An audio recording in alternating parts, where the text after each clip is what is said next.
Okay. So good evening, everyone. So we are back with a new revision session for the upcoming MPPSC exam.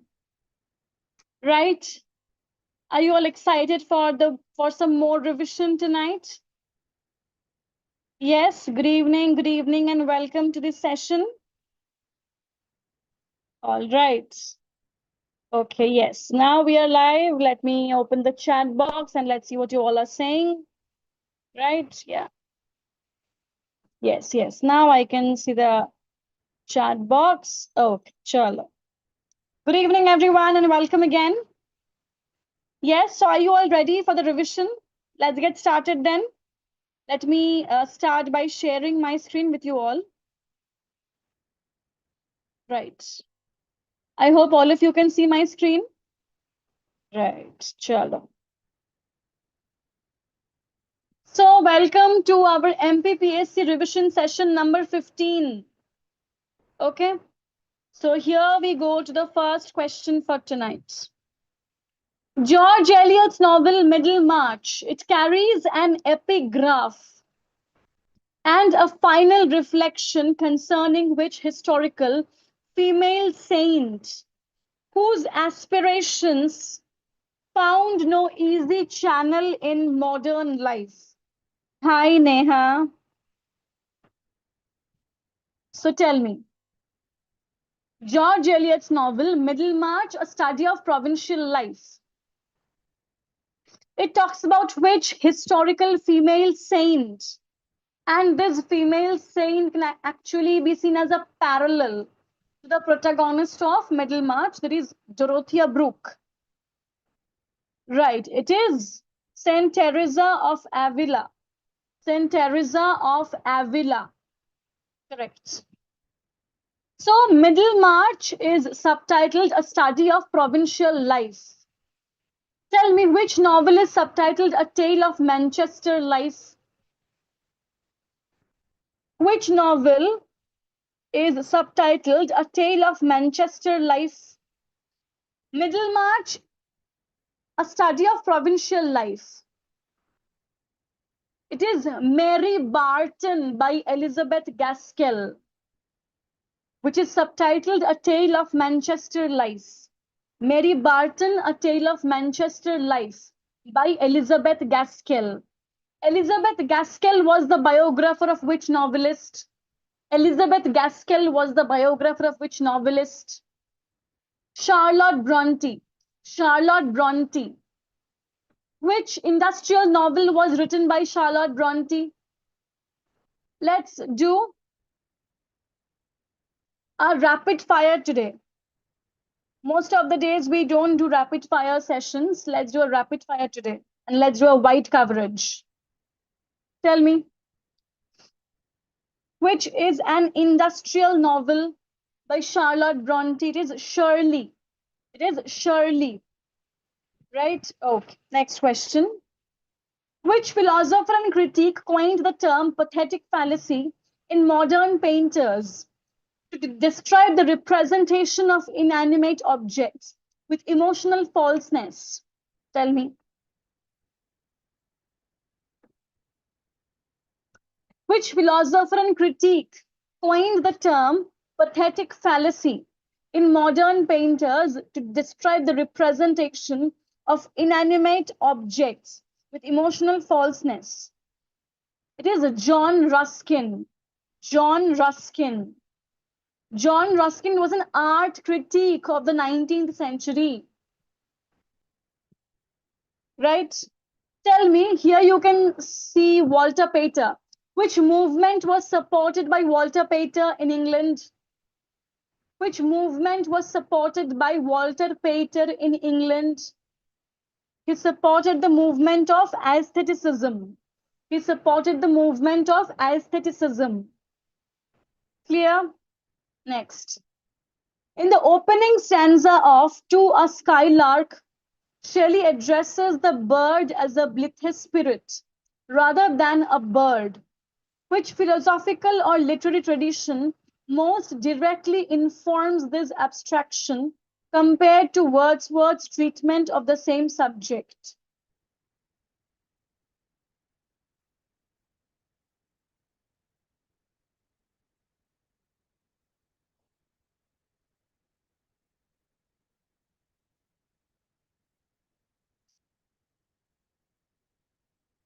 In the opening stanza of To a Skylark, Shelley addresses the bird skylark as a blithe spirit rather than a bird. Which philosophical or literary tradition most directly informs this abstraction compared to Wordsworth's treatment of the same subject?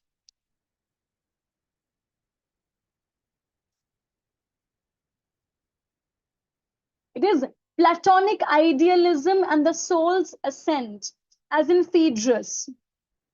Shelley's abstraction of the skylark as an unbodied joy and a transcendent spirit reaching toward heaven directly mirrors Platonic concepts of ideal forms in the soul's upward journey, contrasting sharply with Wordsworth's earthbound, grounded, ethereal minstrel, whose heart and eye remain fixed on its nest upon the dewy ground. Because we know that Shelley wrote to a skylark and Wordsworth wrote to the skylark. So this comparison is very important because Shelley wrote to a skylark and Wordsworth wrote to the skylark. For Shelley, the skylark is a transcendent spirit. But for Wordsworth, the skylark is a grounded creature, a grounded creature. Right? Clear? Next. Identify the exact metrical and stanzaic structure utilized by Shelley into a skylark.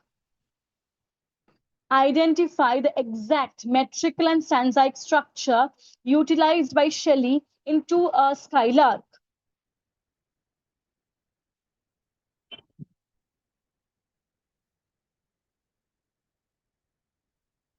It is 5-line stanza where there are 4 trochaic tetrameter catalectic lines followed by an alexandrine or iambic hexameter closing line with an A-B rhyme scheme. Clear? Yes, option C is the correct answer, right? Okay, next. According to I.A. Richards in Principles of Literary Criticism, the two main uses of language are the symbolic or scientific use and the emotive use. Which of the following statements accurately distinguishes Richard's view of the emotive function? Which of the following statements accurately distinguishes I.A. Richards' view of the emotive function?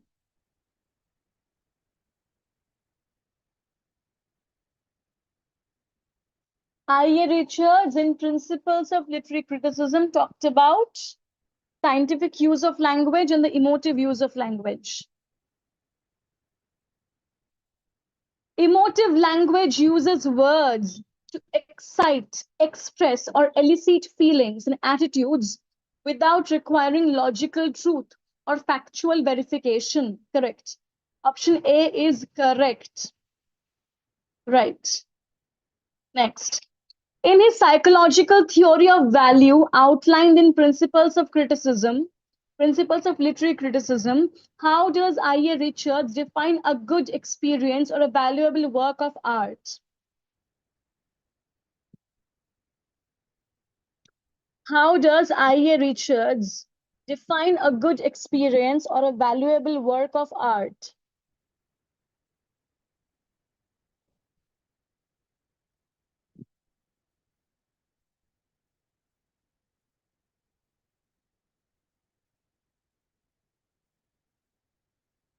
It's a very important text, Principles of Literary Criticism by I.A. Richards.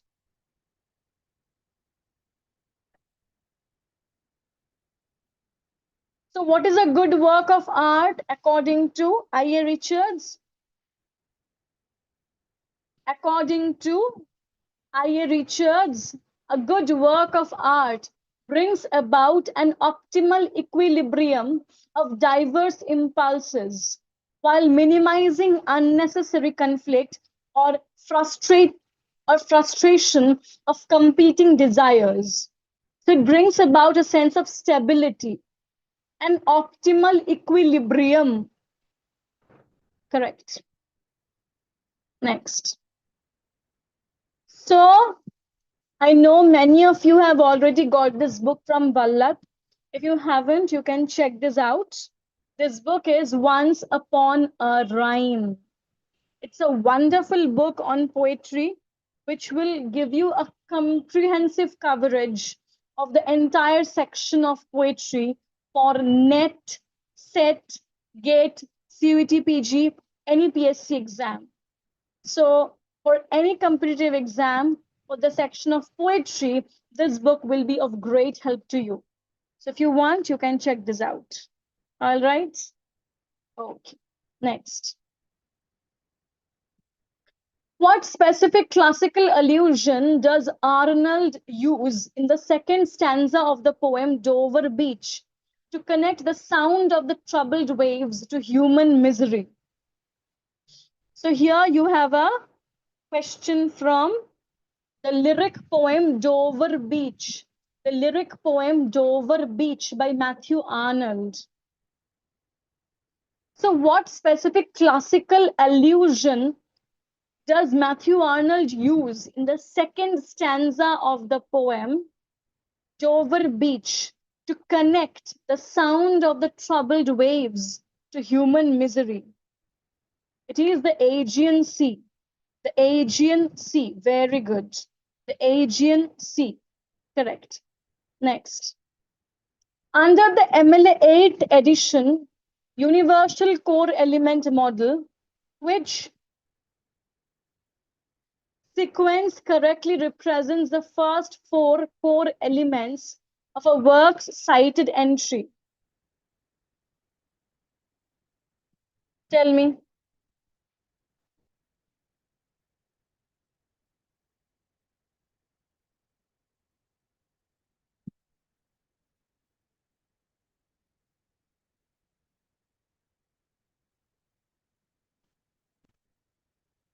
Under the MLA 8th edition Universal Core Element Model, which sequence correctly represents the first 4 core elements of a work's cited entry list? First, you will have author, then title of source, title of container, then other contributors. In our paid sessions, we have done this so many times that by now I think they have memorized this, right? Okay. So first you will have author, then title of source, title of container, other contributors. All right, you know these things already. It's just a revision. In the hierarchical arrangement of the 5 sources of sublimity outlined by Longinus, which 2 sources are considered innate, that is, gifts of nature rather than dependent on technical instruction or art? In the hierarchical arrangement,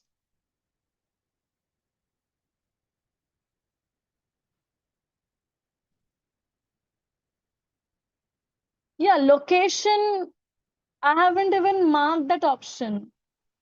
Option A is the correct one, where there is no location mentioned. Author, title of source, title of container, other contributors. Next, so yeah, tell me, which are the innate sources of sublimity according to Longinus? Innate sources of sublimity according to Longinus. Grandeur of thought and strong inspired emotions. Grandeur of thought and strong inspired emotions. Correct. Next. Complete the famous aphorism by Longinus. Sublimity is the echo of a dash. It's a fill in the blank question from the text. It's a fill in the blank question from the text on the Sublime by Longinus. Fill in the blank. Sublimity is the echo of a great soul. Longinus has said that sublimity is the echo of a great soul. Yeah, right. Okay, Neha. Okay. I have marked the answer here by mistake, but let's look at the question anyways. In the general prologue, Chaucer describes the Franklin as an Epicurus' own son, or Epicurus' own son. What specific philosophical and behavioral trait does this allusion primarily emphasize in the Franklin? Why has Franklin been described as the son of Epicurus? Why has Franklin been described as the son of Epicurus in the general prologue to Chaucer's Canterbury Tales? Because of his philosophical belief that true pleasure is the highest good and goal of life. Because of that reason, Franklin, the character of Franklin, has been described as the son of Epicurus in the general prologue to Chaucer's Canterbury Tales. So please remember this, Epicurus, Epicurus' son. Clear? Franklin has been described as the son of Epicurus because of his philosophical belief that true pleasure is the highest good and goal of life. It's about indulging in all your desires and pleasures and believing it to be the highest good and goal of life. Yes. So Franklin, that's why it's called the son of Epicurus. Very good. Next. In Virginia Woolf's Mrs. Dalloway, the character Septimus Warren Smith serves as a direct clinical and social critique of which specific consequence of the First World War on British society? Easy question.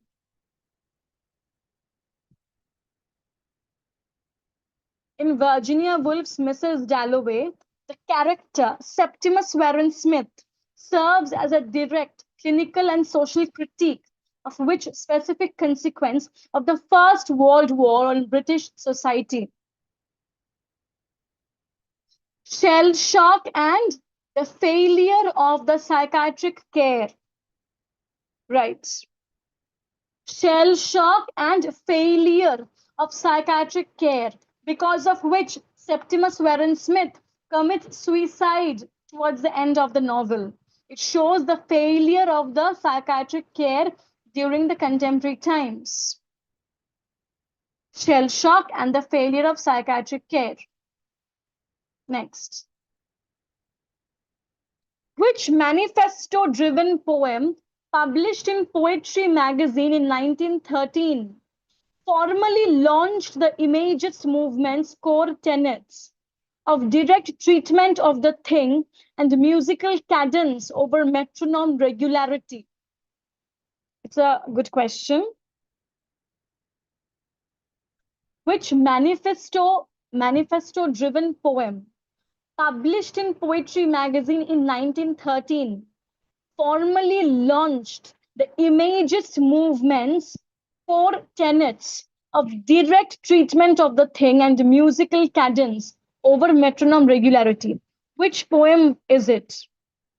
You can see the options. Okay, I will read the options for you once.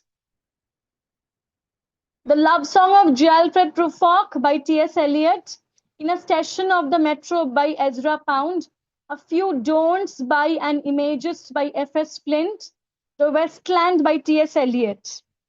The correct answer would be In a Station of the Metro by Ezra Pound. In a Station of the Metro by Ezra Pound. Okay? In a Station of the Metro by Ezra Pound. This poem formally launched the Imagist movement. The poem In a Station of the metro by Ezra Pound. Okay, in a station of the metro by Ezra Pound. Now you can see, right? Yes. So please remember, in a station of the metro by Ezra Pound, it launched the Imagist movement. So that's all for tonight from our side. I really hope you guys loved the session and enjoyed answering these questions. And you can check out our book, Once Upon a Rhyme. It's a beautiful book. All right. Oh, okay. I will check about this option wala thing. All right. I will have to check when that my picture is coming. I have to check in that condition, right? Yeah. Yeah, I will check it. All right. Okay. So I will see you all again tomorrow at 9:30. All right. Till then, please take care.